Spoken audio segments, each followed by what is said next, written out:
नमस्कार दोस्तों, basic English grammar के एक और मोस्ट इम्पोर्टेंट टॉपिक में आपका स्वागत है। जो आपके सामने लिखा हुआ है, यहाँ पे आप देख रहे होंगे दिस और इट, इन दोनों के बीच क्या डिफरेंट होता है ये आज हम देखेंगे। और कहाँ पे दिस का यूज किया जाता है और कहाँ पे इट का यूज किया जाता है इसको भी आज हम समझेंगे। दोनों का मतलब होता है, दोनों का अर्थ होता है यह, लेकिन हम ये देखेंगे कि कहाँ पे और किस तरीके से दिस का यूज किया जाता है और कहाँ पे इट का यूज किया जाता है, जबकि दोनों का मतलब मैंने कहा सेम यह होता है। यहाँ पे आप देख रहे होंगे कि दिस एक डेमोन्स्ट्रेटिव प्रोनाउन होता है। डेमोन्स्ट्रेटिव प्रोनाउन का मतलब होता है कि यह हमेशा क्या करता है, एक दूसरे की तरफ इशारा करता है। जहाँ पे देखिए, यहाँ पे जैसे ये मार्कर रखा हुआ है, ठीक है ना, और इस मार्कर की ओर मैं इशारा करते हुए कहूंगा कि दिस इज अ मार्कर, यह एक मार्कर है, ठीक है ना। तो इस प्रकार से जहां पे ये इशारा करता हो उसी को हम एक डेमोन्स्ट्रेटिव प्रोनाउन के तरीके से इसको देखेंगे। भले हमने अभी नाउन प्रोनाउन जो पार्ट्स ऑफ स्पीच होते हैं उसको नहीं पढ़ा है, लेकिन आप इतना समझ जाइए कि दिस हमेशा एक डेमोन्स्ट्रेटिव प्रोनाउन होता है और इसमें हमेशा इसका अर्थ यह होगा, और इट है जो इट का अर्थ भी यह होगा, लेकिन इन दोनों के बीच बहुत बड़ा डिफरेंट होता है। चलो उसी को आज हम देखते हैं। इसका यूज हम तब करते हैं जब हमारे आसपास वह नाउन या वो वस्तु हो जिसके बारे में हम बात कर रहे हों, ठीक है ना। तो हमेशा याद रखना कि जो भी नाउन या कुछ भी चीजें या वस्तुएं हमारे सामने रखी हुई है, जैसे मैंने यहाँ पे ये मार्कर रखा हुआ है और इस मार्कर को मैं इंडिकेट करूंगा कि यह एक मार्कर है, तो हमेशा याद रखना वहीं पे दिस का प्रयोग किया जाएगा। चलो देखते हैं दिस का यूज कहाँ पे और किस प्रकार से किया जाता है, ठीक है ना। दिस का मतलब होता है यह, और दिस एक क्या है, मैंने कहा जो इशारा करने के लिए हमेशा यूज किया जाता है उसी को हम क्या कहते हैं, एक डेमोन्स्ट्रेटिव प्रोनाउन के सूची में हम इसको हमेशा रखेंगे, किसको, दिस को, ठीक है ना। हमारे पास अब देखिए कि जैसे आप और मैं एक शॉप पे जा रहे हैं और वहां पर मुझे एक लैपटॉप खरीदना है, ठीक है ना। जैसे आप और मैं क्या जा रहे हैं, एक शॉप पे जा रहे हैं, वहां पे मैंने एक लैपटॉप देखा और उस लैपटॉप को हमने क्या करना है, खरीदना है। तो देखिए जो लैपटॉप मुझे दिखा वो एक नाउन के रूप में दिखा, ठीक है ना। जो भी मेरे पास है वो हाथ सामने पे जो लैपटॉप दिखा मुझे, तो वो एक नाउन होगा। हमेशा याद रख, नाउन के रूप में तो होगा, या तो कुछ वस्तु है, वो जो भी वस्तु है या तो जो भी थिंग्स है या कुछ भी है वो एक नाउन ही है। मैं यहाँ पे नाउन से कहूंगा, लेकिन उसके और मैंने इशारा करते हुए कहा, उस लैपटॉप की ओर मैंने इशारा करते हुए कहा कि I want two by this, ठीक है ना। किसको, उस लैपटॉप को।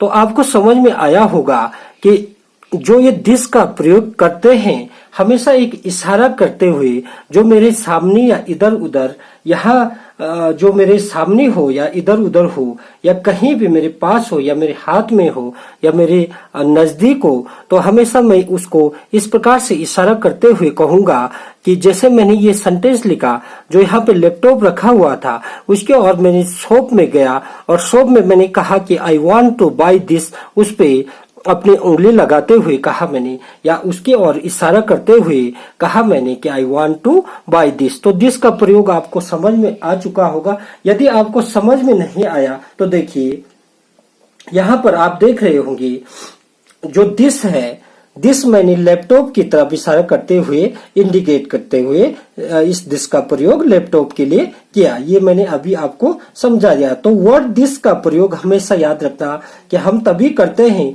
जब वो नाउन हमारे पास हो या अगल बगल में हो और जिस पर हम इशारा कर सके या इशारा करते हुए हम क्या करें, उसको बता सके, तो वहीं पे हम दिस का प्रयोग करेंगे।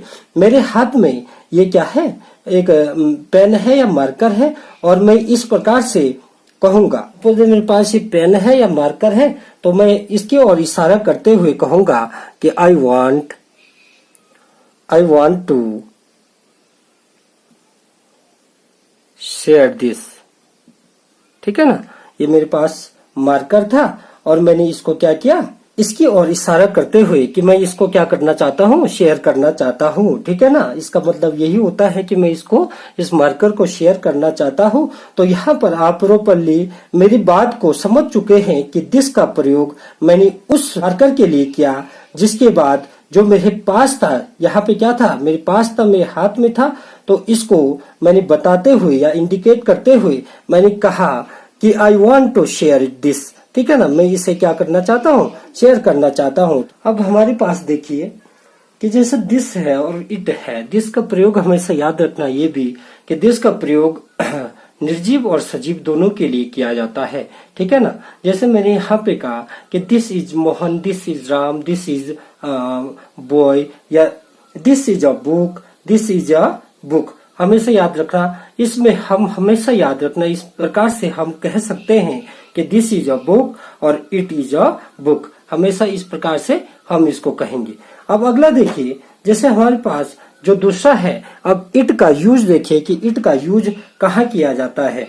इट एक डेमोन्स्ट्रेटिव प्रोनाउन नहीं होता है। इसका यूज तभी होता है जब हम उस नाउन का जिक्र सेंटेंस में पहले से कर चुके होते हैं। यानी बहुत कम सेंटेंस ही ऐसे होते हैं जिसमें इट का यूज डायरेक्ट स्टार्ट में ही होता है, मगर ज्यादातर हमें पहले ऐसे सेंटेंस का यूज करना होता है जिसमें नाउन का जिक्र पहले हुआ होता है और उसके बाद इट का प्रयोग होता है। अब देखिए एग्जाम्पल से, यहाँ पे एक एग्जाम्पल लिखा है मैंने कि I have a new shirt, कि मेरे पास क्या है, एक नई शर्ट है या नई कमीज है।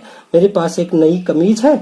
और हमेशा याद रखना यहाँ पे ये शर्ट है जो, इसके लिए अब मैं यहाँ पे इट का यूज कर सकता हूँ। तो इसीलिए मैंने कहा था कि सेंटेंस में हमेशा याद रखना, पहले अगर नाउन आया हो तो उस नाउन के लिए हमेशा याद रखना इट का प्रयोग किया जा सकता है। लेकिन डायरेक्ट ही बहुत कम सेंटेंस होते हैं जिसमें हम डायरेक्ट ही इट का यूज कर सकते हैं।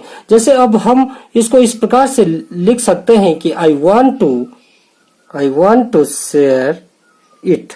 किसको, इस शर्ट को, इस शर्ट को मैं शेयर करना चाहता हूँ। ठीक है ना, इस शर्ट को मैं क्या करना चाहता हूँ, शेयर करना चाहता हूँ। देखिए यहाँ पे यूज हो चुका था जो ये नाउन का रूप था, और यहाँ पे शर्ट मुझे पता है कि शेयर क्या करना चाहता हूँ, मैं शर्ट करना चाहता हूँ। हमेशा याद रखना इस प्रकार से, अगर यहाँ पे शर्ट नहीं लिखा होता तो आपको कैसे पता चलता, आपके सामने में आता और सीधे बोल देता I want to share it, तो आप भी कंफ्यूज हो जाते कि ये शेयर आखिर करना क्या चाहता है। तो यहाँ पे आप समझ चुके होंगे कि I have a new shirt, जो शर्ट थी मेरी और उस शर्ट को मैं क्या करना चाहता हूँ, शेयर करना चाहता हूँ। तो यहाँ पे इट का यूज इस प्रकार से होगा। अगला सेंटेंस देखिए, यहाँ पे देखिए दोस्तों, अगला सेंटेंस है आपके सामने, आई हैव अ मोबाइल। मेरे पास क्या है, मोबाइल है, एक मोबाइल है। I want to sell it, मैं इसे क्या करना चाहता हूँ, बेचना चाहता हूँ। तो हमेशा याद रखना, यहाँ पे अगर मैं मोबाइल का यूज नहीं करता, अगर मैं मोबाइल, जो ये वर्ड मोबाइल है, इसका यूज मैं इस सेंटेंस में नहीं करता, सीधे कहता I want to sell it. ठीक है ना, तो क्या सेल करना चाहते हैं ये आपकी समझ में नहीं आता। ना ही मैं आपको मोबाइल ऐसे बताता और ना ही मैं आपको ऐसा दिखाता कि मेरा मोबाइल क्या है, बेच रहा हूं मैं। लेकिन वहां पे देखिए किस प्रकार का कंफ्यूजन आपके माइंड में आ जाता कि ये आखिर बेचना क्या चाहता है। लेकिन मैं यहाँ पे बताऊंगा कि आई हैव ए मोबाइल, कि मेरे पास एक मोबाइल है, लेकिन मैं क्या कर रहा हूँ, I want to sell it, मैं इसे क्या करना चाहता हूँ, बेचना चाहता हूँ, या मैं इसे बेचना चाहता हूँ। ठीक है ना, तो इस प्रकार से देख रहे होंगे आप। ये हमेशा याद रखना, इट का प्रयोग हमेशा इशारा करते हुए कभी नहीं किया जाता है, ये भी याद रखना। जैसे यहाँ पे ये रखा हुआ है, मैं इसकी ओर इशारा करते हुए नहीं कहूंगा कि इट इज अ मार्कर। ठीक है ना, इट इज अ मार्कर, मैं इसके बिल्कुल भी ये रॉन्ग सेंटेंस हो जाएगा। हमेशा याद रखना, जो दिस होगा, दिस मैंने कहा डेमोन्स्ट्रेटिव एक प्रोनाउन है जिसको इशारा करना होता है, उसमें मैं इशारा कर सकता हूँ। लेकिन यहाँ इट है तो मैं इसके इशारा करके नहीं बता सकता कि इट इज अ मार्कर। ठीक है ना, ये आपकी समझ में आ चुका होगा। अब देखिए दोस्तों, और नजदीक जाते हैं इसके, इट के, और देखिए यहाँ पे क्या होता है। अभी तक मुझे पता है कि 90% जो लर्नर होंगे वो हमेशा याद रखना, वो इसमें बहुत कंफ्यूजन होंगे। भले आता होगा लेकिन कुछ दिनों के बाद वो भूल जाते होंगे कहाँ पे क्या यूज होता है। बहुत कम लोग ही इसको समझ पाते हैं। हमेशा ये याद रखना कि जो टुडे होता है, आज, टुमारो कल, ठीक है ना, यस्टरडे जो बीता हुआ कल, डे बिफोर यस्टरडे या डे आफ्टर टुमारो, जितने भी इस प्रकार के वर्ड होते हैं इसमें हमेशा याद रखना, इनमें हमेशा इट का यूज किया जाता है। जैसे आपको पता होगा यहाँ पे लिखा हुआ है आज सोमवार है, तो मैं ये नहीं कहूंगा टुडे इज क्या मंडे, ठीक है ना, और आप इसी को सही समझेंगे कि टुडे इज मंडे, लेकिन ऐसा नहीं होगा, ये होगा it is Monday today, it is Monday today, ये इस प्रकार से होगा, ठीक है ना। कल रविवार था, कल रविवार था, तो ये हो जाएगा इट वॉज, ठीक है ना, संडे यस्टरडे। इस यस्टरडे टुडे को आप आगे भी लिख सकते हैं, इसमें कोई डाउट नहीं है, ठीक है ना, या पीछे से लिख सकते हैं या आगे से लिख सकते हैं।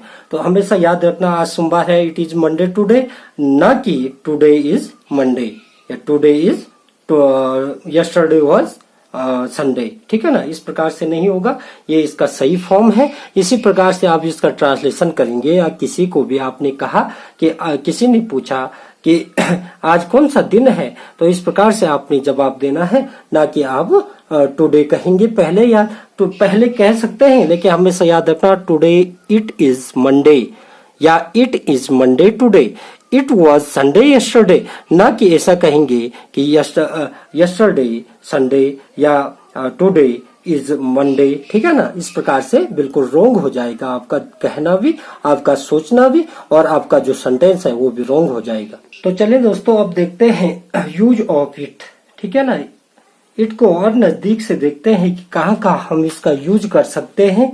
अब देखते हैं यहाँ पे सबसे पहले आपको दिखाई दे रहा होगा जो यूज ऑफ इट का प्रयोग हम कहाँ करेंगे। सबसे पहले देखिए रूल नंबर 1 कि दिनों के नाम को बताने के लिए हम इसका प्रयोग करते हैं। जैसे किसी ने कह दिया कि कल रविवार था, ठीक है ना, तो आपको पता होगा कि कल रविवार था, तो इसमें हमेशा याद रखना ये इस प्रकार से होगा, यस्टरडे यहाँ पे हो जाएगा yesterday it was Sunday, ठीक है ना।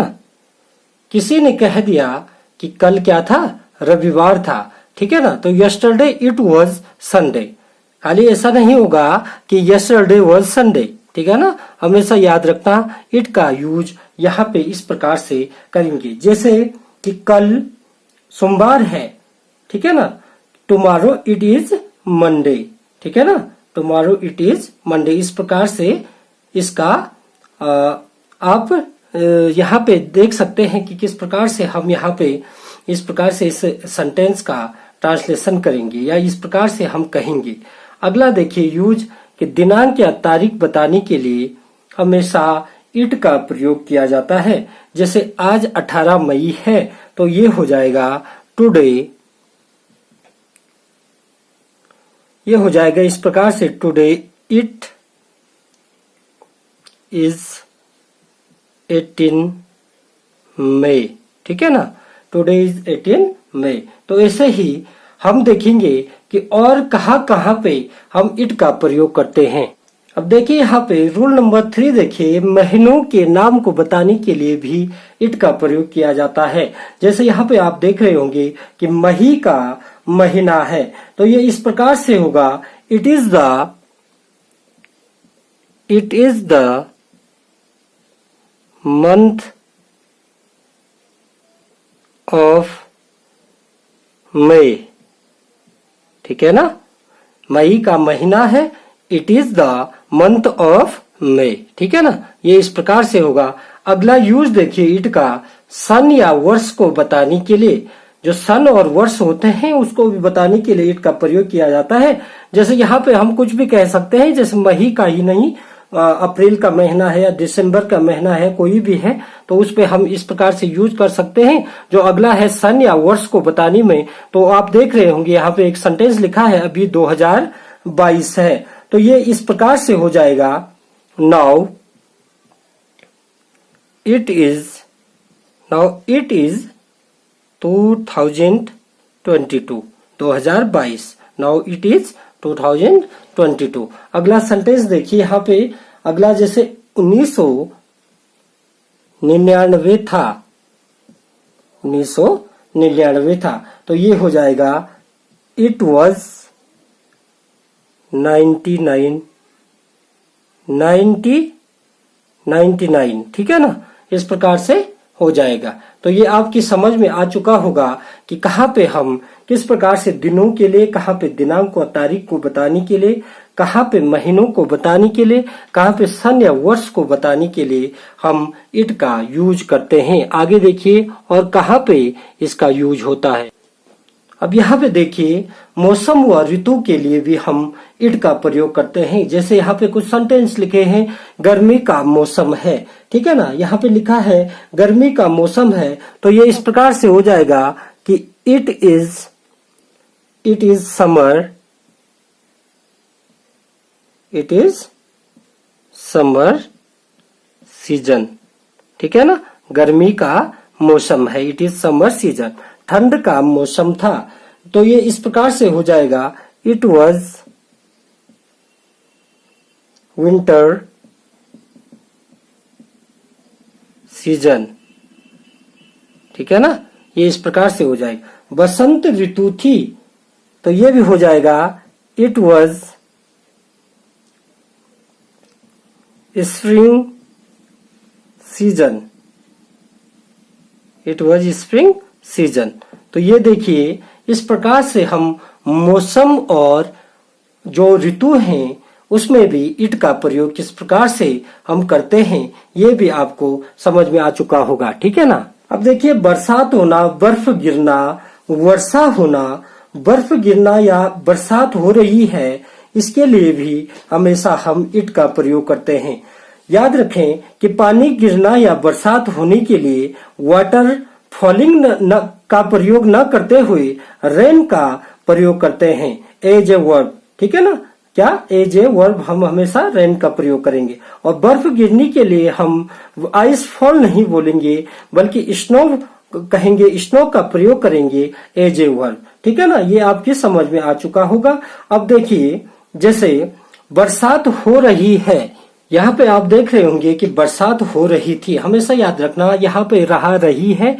और जो भी अब आगे हम टेंस के बारे में देखेंगे कि कहाँ पे हम रहा रही इसका यूज करते हैं। अभी आपको बता दें कि रहा रही जहाँ पे भी आएगा ये प्रेजेंट कंटिन्यूअस का सेंटेंस होता है, और हमेशा याद रखना जो वर्ब होता है उस वर्ब के साथ आईएनजी फॉर्म लग जाती है, और इस पूरे का एक ही मीनिंग होती है। हमेशा याद रखना यहाँ पे हम लिखेंगे इट इज, इसको लिखेंगे इट इज रेनिंग, ये इस प्रकार से हो जाएगा इट इज रेनिंग। बर्फ गिर रही थी, ये हो जाएगा इट वॉज स्नोइंग। ठीक है ना, ठीक है। हम यहाँ पे आइस फॉल नहीं लिखेंगे और ना ही वाटर फॉलिंग लिखेंगे। ये ध्यान रखें कि जहाँ पे बरसात होना या पानी गिरना या बर्फ गिरना, इस प्रकार के वर्ड्स आपको जहां भी दिखाई देंगे तो एज ए वर्ब आप हमेशा याद रखना रेन के साथ आईएनजी फॉर्म और स्नो के साथ आईएनजी फॉर्म लग जाएगा, और इस पूरे का अर्थ इस प्रकार से हो जाएगा। चले दोस्तों जरा इसे भी देखते हैं कि आज मेरा जन्मदिन है, ये किस प्रकार से होगा। ये इस प्रकार से हो जाएगा टुडे, ठीक है ना, today it is my birthday, ये इस प्रकार से हो जाएगा। टुडे इज माई बर्थडे नहीं होगा, यहाँ पे भी इट का प्रयोग होगा। Today it is my birthday, आज मेरा पहला क्लास या कक्षा है, तो ये इस प्रकार से हो जाएगा today it is my first class. ठीक है ना, इस प्रकार से इस सेंटेंस बन जाएंगे। ठीक है ना। इट का प्रयोग निर्जीव वस्तु, पक्षी, छोटे जानवर, कीड़े मकोड़े, नवजात शिशु या नपुंसक व्यक्ति के लिए भी किया जाता है। ठीक है ना। यह एक सुंदर तितली है। अब अगला सेंटेंस देखिए, है ना, यहाँ पे लिखा है कि यह एक सुंदर तितली है। ये सेंटेंस इस प्रकार से बनेगा, it is very beautiful butterfly. ठीक है ना। एक और सेंटेंस देखते हैं। अब यहाँ पे देखिए, यह मेरा बच्चा है। तो इसमें भी हमेशा याद रखना, जो बच्चा है, जो नवजात बच्चे हैं, तो उसके लिए देखिए यहाँ पे किस प्रकार का सेंटेंस बनेगा कि इट इज माई बेबी। ठीक है ना। यहाँ पे चाइल्ड नहीं लिखा जाएगा, चाइल्ड के साथ इट का प्रयोग नहीं होता है, हमेशा याद रखना। और जो नवजात शिशु होगा उसके लिए बेबी का प्रयोग करते हैं और बेबी के साथ हमेशा इट का प्रयोग किया जाता है। ये भी आपको ध्यान में रखना चाहिए। अब देखिए, अब आगे क्या है, मोस्ट इम्पोर्टेंट एक अगला सेंटेंस दूंगा। यहाँ पे देखिए, जिसके अंत में यदि न का प्रयोग किया गया हो तो वहां भी हमेशा याद रखना इट का प्रयोग किया जाता है। यदि किसी सेंटेंस के अंत में न ना कोई भी शब्द आया हो या कोई भी अक्षर आया, कोई भी वर्ड आया हो, तो हमेशा याद रखना उस सेंटेंस में भी हमेशा इट का प्रयोग किया जाता है। अब यहाँ पे देखिए दोस्तों, अब चलना अच्छा है। मैंने कहा था यदि वर्ड में हमेशा न या ना का प्रयोग किया गया हो अंत में, तो हमेशा याद रखना इट का प्रयोग करना होता है। तो ये सेंटेंस इस प्रकार से बन जाएगा, now it is good to go. ठीक है ना। ये हो जाएगा now it is good to go. ठीक है ना। 10 बजा है। अब हमेशा ये भी याद रखना, जब भी समय का आपको पूछा जाए कि कितना बजा है, आपने कहा 10 बजा है या आपने कहा 12 बजा है, 1 बजा है, तो हमेशा याद रखना इसके साथ जो समय होता है, समय के साथ भी इसका प्रयोग किया जाता है। ठीक है ना। यहाँ पे हो जाएगा, ये इस प्रकार से हो जाएगा, इट इज 10 o'clock या it is 1 o'clock, it is 2 o'clock। इस प्रकार से आपको ये इट और दिस का प्रयोग भली भांति या अच्छे तरीके से आपको समझ में आया होगा। जहां तक मुझे लगता है आप इसको बहुत ही अच्छे तरीके से समझ चुके होंगे कि कहाँ पे हमें दिस का प्रयोग करना चाहिए और कहाँ पे हमें इट का प्रयोग करना चाहिए। और इट को मैंने बहुत डीपली से आपको समझाया कि इट का प्रयोग हमेशा दिनों के नाम के लिए, दिनांक और तारीख के लिए, महीनों के नाम के लिए, सन वर्ष के लिए, मौसम व ऋतु के लिए, बरसात या जो भी बरसात का सीजन होता है या गर्मी का सीजन होता है या स्प्रिंग का सीजन होता है, उसमें मैंने यह भी कहा आपको कि जो निर्जीव वस्तु, पक्षी, छोटे जानवर, कीड़े मकोड़े, नवजात शिशु, नपुंसक व्यक्ति, इसमें भी, और जिस सेंटेंस के अंत में या बीच में कहीं पे भी जो आपका वाक्य है और जो आपका वर्ड्स है उसके अंत में न ना आया हो, तो वहां भी और आपको हमेशा याद रखना होगा कि जहाँ पे आपको समय पूछा जाए तो वहां भी हम हमेशा इट का प्रयोग करते हैं। तो मुझे विश्वास है आपको अच्छी तरीके से यह कॉन्सेप्ट जितना भी था, ये दिस और इट का, ये अच्छे तरीके से आपकी समझ में आया होगा। यदि आपको मेरी वीडियो पसंद आई हो तो मेरे चैनल को सब्सक्राइब कीजिए, लाइक कीजिए, कमेंट कीजिए और शेयर जरूर कीजिए। और सब्सक्राइब करने के साथ ही साइड में एक बेल आइकन होगा, उस पे ऑल पे जाके उसको प्रेस कीजिए। तब तक के लिए बाय बाय, टेक केयर।